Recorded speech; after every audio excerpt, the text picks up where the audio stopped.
Looking at all the implications of the Union Budget 2024 in India, which was recently announced just an hour ago. To discuss it further, we are being joined by Dr. Sunita Reddy, who's the Managing Director of Apollo Hospitals, joining us live from Tamil Nadu.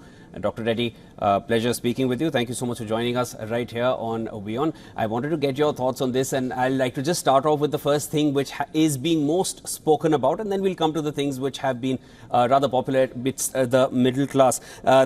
To start with, the long-term capital gains, which is now going to attract 12.5% as compared to 10% earlier.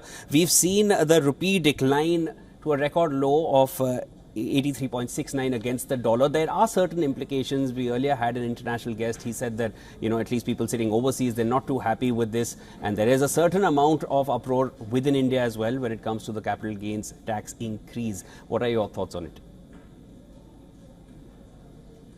Quite frankly, I think, part of what the government was feeling is that maybe the markets were slightly overheated.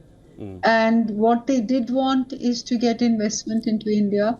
So part of that is the market has reacted negatively. I think when I last saw it, there was a 550-point decline in the market. But the good thing for foreign investors is the taxes have come down from 40% to 35%. So I would see it as a signal for foreign investment coming into India, especially to build out manufacturing, to create new jobs, and to strengthen a space where we're really growing in the services sector, which is the GCC space. Dr. Reddy, yes. A major portion, a major portion of the budget, at least initially, was focused on job creation, which is something that the current government was being targeted for since a while. I just want to understand from you, when it comes to the middle class, what has the middle class, or rather, what will the middle class gain from this budget, and perhaps what are they pegged to lose as well? What would they like? What would they want like from the budget? So I think for the middle class, it's not about the middle class, but I think it's for the next generation, because it does, in terms of skilling, which is very crucial, it will create at least 4.1 crore youth will now have an opportunity to get into factories, service industries like ours. And there's a 2.1 lakh crore allocation that will enable this to work very well. So if you look at the healthcare industry, just creating jobs for, let's say, the 3,000 new beds we're adding, and add for every one bed we create 6 jobs, plus the ancillary jobs that are being created. I think the ripple effect of this is tremendous. So we will see I think it will have a very good impact.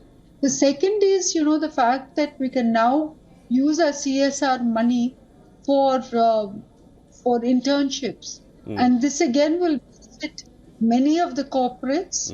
So again, an opportunity for job creation, which was the biggest problem. Let's think about it: employment, second, the environment, and third, the economy. And I think that in a way, all three have been addressed, because the economy is on a very strong footing. We are the only country that is going above 7%. So having seen this, I think we've got a very strong foundation. We're building on that. It brings in yes, it brings in a good amount of good news. And as you said, this is not just for the middle class, it's for the next generation. I really appreciate that standpoint of view. Thank you so much. That was Dr. Sunita Reddy. I'm slipping out of time, ma'am, so I'll need to slip into a short break at the moment. Thank you so much for joining us and sharing all your insights.